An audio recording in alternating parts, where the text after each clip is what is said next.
سورۃ النساء کی آیت نمبر 93 سے ہی ہم گفتگو کو آغاز کر رہے ہیں۔ ارشاد ہے، اور جو شخص کسی مسلمان کو قصداً قتل کرے تو اس کی سزا دوزخ ہے، جس میں وہ ہمیشہ رہے گا اور اس پر اللہ کا غضب ہوگا اور اللہ اس پر لعنت کرے گا اور اللہ نے اس کے لیے عذاب عظیم تیار کر رکھا ہے۔ یہاں پر ایک تو بیان ہوا کہ کسی نے، اس سے پہلے بیان ہوا تھا، کسی نے کسی کو قتل کیا لیکن خطاً قتل ہو گیا۔ ایک ہوتا عمدن، جان بوجھ کر، اور ایک ہوتا غلطی سے قتل ہو گیا۔ تو غلطی سے قتل جو ہوا اس کی بھی سزا ہے، اس کی دیت ہے، کفارہ ہے، اس کا ذکر ہو گیا۔ اور اگلی آیت میں بیان ہوا کسی نے جان بوجھ کر کسی کو قتل کیا۔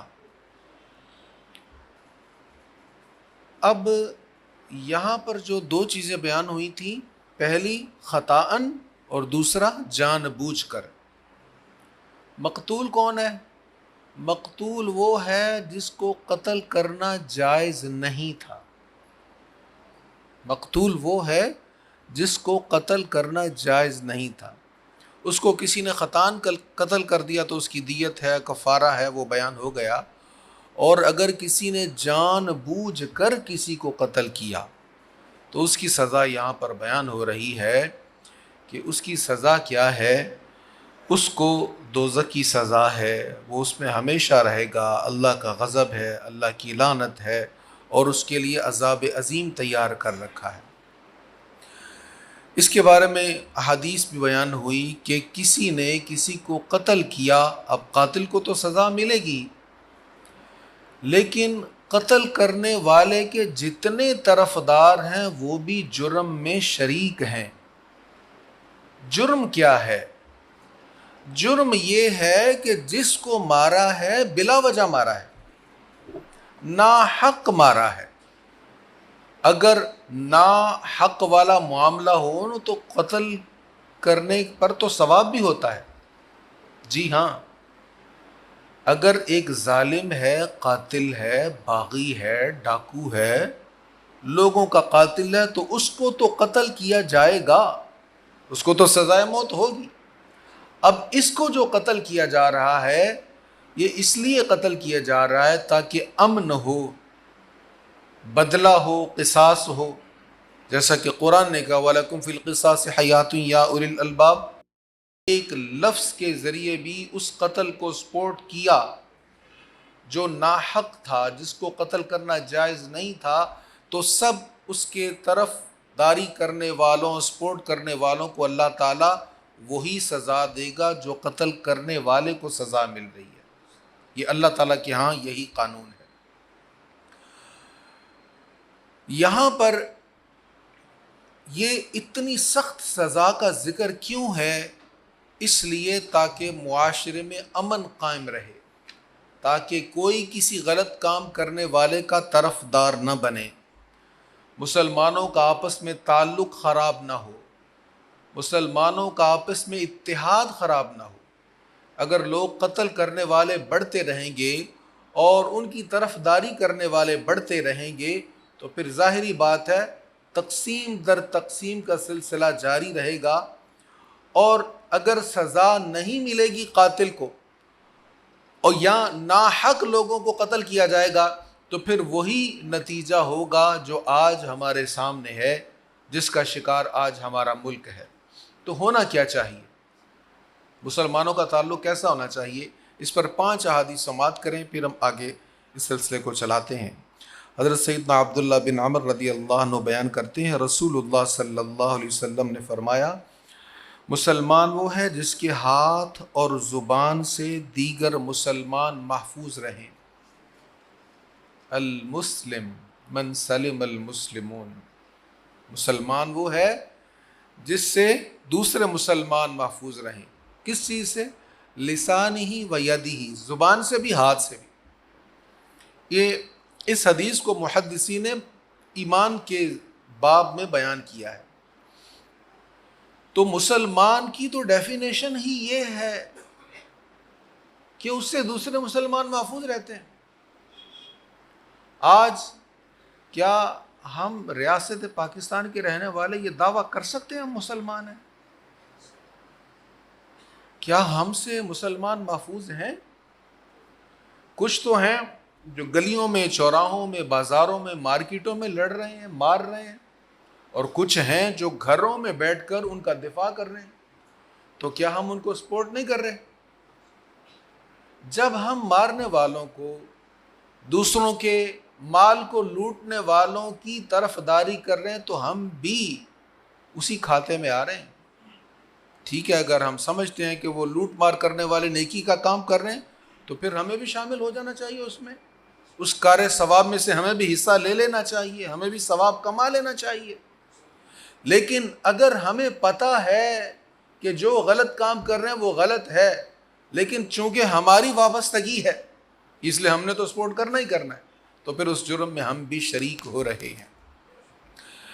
دوسری حدیث حضرت سیدنا انس رضی اللہ تعالیٰ عنہ بیان کرتے ہیں، نبی کریم صلی اللہ علیہ وسلم نے فرمایا، تم میں سے کوئی اس وقت تک مومن نہیں ہو سکتا، لا یؤمن احدکم، یہ لفظ ہے حضور کے، کوئی ایک بھی تم میں سے اس وقت تک مومن نہیں ہو سکتا جب تک اپنے بھائی کے لیے بھی وہی پسند نہ کرے جو اپنے لیے پسند کرتا ہے۔ اس حدیث میں بھی بہت وسیع مفہوم ہے۔ یہ حدیث بھی ایک اچھے معاشرہ کی تشکیل کے لیے بہترین معاون ہے۔ ہم میں سے کوئی یہ پسند نہیں کرے گا کہ ہمارا جان و مال محفوظ نہ رہے، ہم میں سے کوئی یہ پسند نہیں کرے گا کہ ہماری عزت کو سرے بازار اچھالا جائے، ہماری ٹرولنگ ہو، ہم پر جملے کسے جائیں، ہمارا مذاق اڑایا جائے، ہماری میمز بنائی جائیں۔ جب ہم یہ خود پسند نہیں کرتے اپنے لیے تو پھر ہمیں یہ کسی کے لیے بھی پسند نہیں کرنا چاہیے۔ حضرت سیدنا ابو ہریرہ، یہ بخاری کی حدیث جو میں نے ابھی عرض کی، اس سے آگے حدیث نمبر 3 حضرت سیدنا ابو ہریرہ رضی اللہ تعالیٰ عنہ بیان کرتے ہیں، نبی رحمت صلی اللہ علیہ وسلم نے فرمایا، مسلمان مسلمان کا بھائی ہے۔ کتنا پیارا ارشاد، اخوا، بھائی ہے مسلمان مسلمان کا۔ یہ نہیں کہ ایک ماں کے جو دو بیٹے ہیں وہ آپس میں بھائی، وہ تو ہیں ہی، تم ایک باپ کے نہیں ہو، ایک ماں کے نہیں ہو، لیکن تم مسلمان ہو نا، تو اس اسلام کی لڑی میں پرو کر بھی تم آپس میں بھائی ہو۔ جیسے بھائی کا بھائی پر حق ہوتا ہے، ایسے ہی مسلمان کا مسلمان پر حق ہے۔ فرمایا نہ اس پر ظلم کرے نہ اسے حقیر جانے۔ تقوی یہاں ہے، 3 بار حضور نے فرمایا تقوی یہاں ہے، تقوی یہاں ہے، تقوی یہاں، سینے کی طرف اشارہ کرتے ہوئے فرمایا انسان کے لیے یہ برائی کافی ہے کہ اپنے مسلمان بھائی کو حقیر جانے۔ مسلمان پر مسلمان کی ہر چیز حرام ہے۔ پھر اس کی وضاحت حضور نے فرمائی، یہ مسلم شریف کی حدیث نمبر 2563 ہے۔ پھر حضور نے اس کی وضاحت کی، مسلمان پر مسلمان کی ہر چیز حرام ہے، کیا؟ فرمایا اس کا خون حرام ہے، اس کا مال حرام ہے، اس کی آبرو حرام ہے۔ مسلمان کے لیے جائز نہیں ہے ناحق بلا وجہ دوسرے مسلمان کا خون بہائے۔ مسلمان کے لیے جائز نہیں ہے کہ کسی کے مال کو چرائے، کسی کا مال غصب کرے، کسی کے مال پر قبضہ کرے، کسی کو مال کے معاملے میں دھوکہ دے، کسی کا مال غصب کرے۔ اور مسلمان پر حرام ہے کہ وہ اپنے مسلمان بھائی کی عزت کا جنازہ نکالے، اپنے مسلمان بھائی کو رسوا کرے، سرے بازار رسوا کرے۔ بازار میں تو 20 50 100 لوگ ہوں گے، لیکن جہاں پر ہم سوشل میڈیا پر بیٹھ کر ایک دوسرے کو رسوا کر رہے ہوتے ہیں وہاں تو ہزاروں اور لاکھوں لوگ ہوتے ہیں، اور پھر ہم خوش ہو رہے ہوتے ہیں کتنی ویوز آ گئے، کتنے لوگوں نے دیکھ لیا میرے اس کلپ کو جس میں میں نے اپنے مخالف کو گالیاں دی، جس میں میں نے اپنے مخالف پر کیچڑ اٹھالا۔ حضور نے فرمایا یہ حرام ہے۔ وہ تمہارا مسلمان بھائی ہے، ٹھیک ہے، تمہارا اختلاف ہے تو مسلمان بھائی تمہارا، اور ہمارے مسلمان بھائی ہیں، نہ صرف مسلمان بھائی بلکہ ہمارے پاکستانی بھائی ہیں، اور ہم کیسے دست و گریباں ہیں آپس میں ایک دوسرے کے، اور پھر ہم یہ سمجھتے ہیں ملک و قوم کی خدمت کر رہے ہیں، ہم پاکستان کی تعمیر کر رہے ہیں، ہم پاکستان کو ترقی کی طرف لے کر جا رہے ہیں۔ فکری اعتبار سے جو انسان جب غلطی کا شکار ہو جاتا ہے، اور فکری اعتبار سے انسان جب گمراہ ہو جاتا ہے، پھر وہ غلط کام کو بھی نیکی سمجھ کر کر رہا ہوتا ہے، پھر وہ کر برا رہا ہوتا ہے لیکن وہ یہ سمجھ رہا ہوتا ہے میں تو بہت اچھا کر رہا ہوں۔ حضرت سیدنا عبداللہ بن عباس رضی اللہ تعالیٰ عنہ بیان کرتے ہیں، حدیث نمبر 4 ہے، یعنی میں نے جو کہا تھا نا 5 احادیث، حضور صلی اللہ علیہ وسلم نے ارشاد فرمایا، وہ ہم میں سے نہیں جو ہمارے چھوٹوں پر رحم نہ کرے اور ہمارے بڑوں کی تعظیم نہ کرے اور اچھی باتوں کا حکم نہ دے اور بری باتوں سے منع نہ کرے، ہم میں سے وہ ہے ہی نہیں، لیس منا، وہ ہم میں سے ہے ہی نہیں جو یہ کام نہ کرے۔ پھر سن لیجیے گا، چھوٹوں پر رحم نہ کرے، بڑوں کی تعظیم نہ کرے، اچھی باتوں کا حکم نہ دے اور برائی سے منع نہ کرے، فرمایا وہ ہم میں سے ہے ہی نہیں۔ اب ہم سب خود ہی جانچ لیں، جس لیڈرشپ کو ہم فالو کر رہے ہیں، کیا ان چیزوں پر عمل ہو رہا ہے؟ کیا ہمارے ہاں عمل کیا جا رہا ہے؟ کیا ہم یہ پسند کرتے ہیں ان چیزوں پر بات ہو، اس پر کوئی عمل کرے؟ آخری حدیث سے سلسلے کی، حضرت سیدنا عبداللہ ابن مسعود رضی اللہ تعالیٰ عنہ بیان کرتے ہیں، تاجدار رسالت صلی اللہ علیہ وسلم نے ارشاد فرمایا، مسلمان کو گالی دینا فسق اور اسے قتل کرنا کفر ہے۔ گالی دینا فسق ہے، فسق بڑا گناہ ہے۔ فاسقین کے بارے میں کہا کیا، لا یہدی القوم الفاسقین، اللہ تعالیٰ نے ہدایت نہیں دیتا، جو فسق پر لگ جاتے ہیں اور فسق کو پسند کرنے لگ جاتے ہیں، پھر اللہ تعالیٰ بھی انہیں ہدایت نہیں دیتا۔ تو اس آیہ کریمہ میں جس کی تفسیر میں ہم نے یہ بات کی، ارشاد ہوا، اور جو شخص کسی مسلمان کو قصداً قتل کرے، یعنی ناحق کوئی مسلمان نے اس کو قتل کر دیا، جان بوجھ کر کیا، تو اس کی سزا دوزخ ہے جس میں وہ ہمیشہ رہے گا، اور اس پر اللہ کا غضب ہوگا اور اللہ اس پر لعنت کرے گا، اور اللہ نے اس کے لیے عذاب عظیم تیار کر رکھا ہے۔ یہ جو سزا ہے یہ آخرت کی سزا ہے۔ دنیا میں ناحق قتل کرنے والے کی، جان بوجھ کر قتل کرنے والے کی سزا کیا ہے کہ قصاص لیا جائے گا، اور قصاص کیا ہے، اس کو بھی قتل کیا جائے گا۔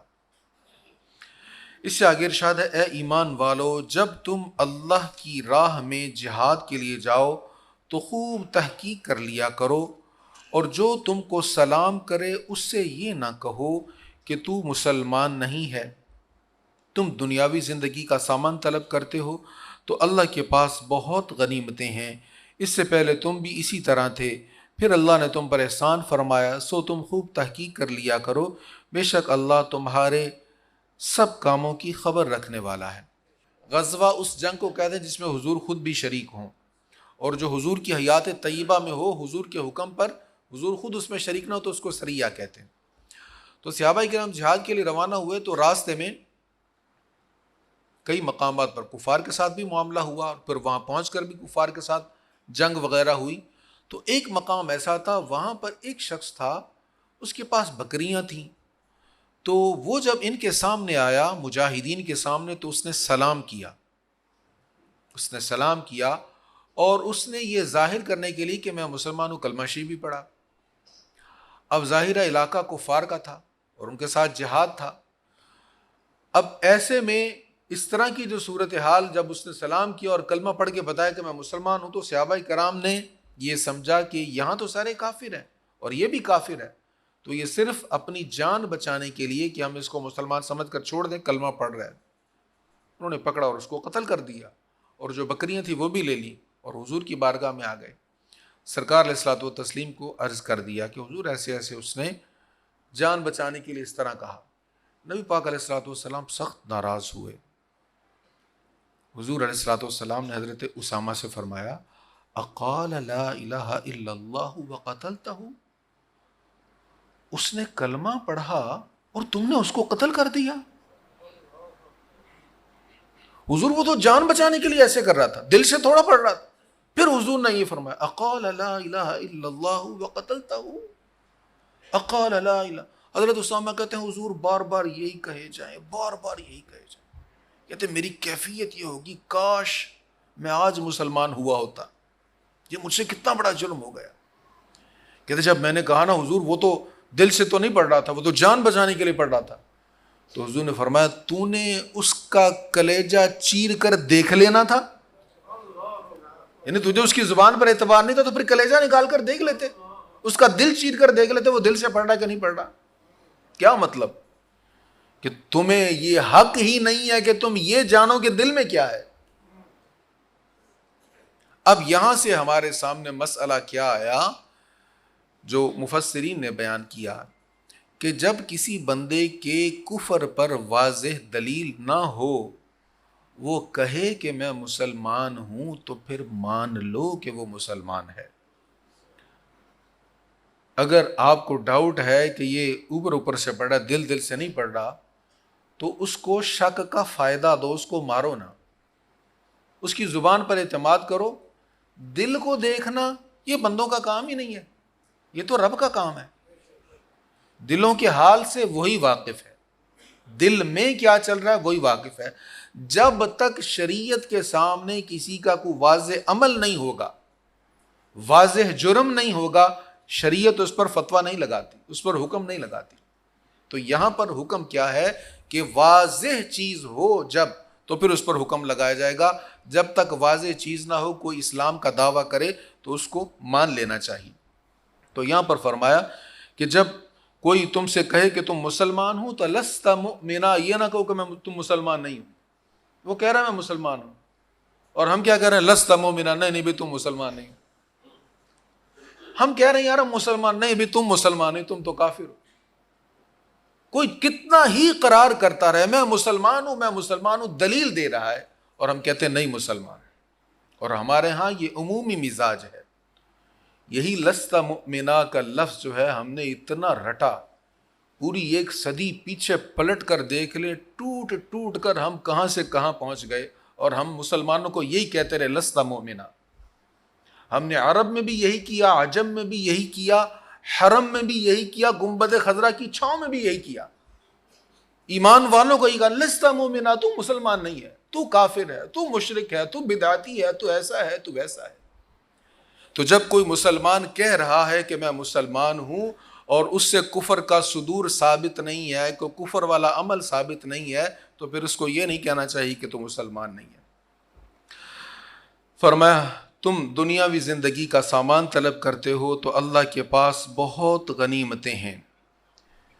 یعنی تمہیں یہی ہے نا کہ کافر کے ساتھ تم لڑ رہے ہو، مال غنیمت ہے تو یہ تمہیں مل جائے گا. تو یہ دنیا کی زندگی کا تھوڑا سا سامان ہے.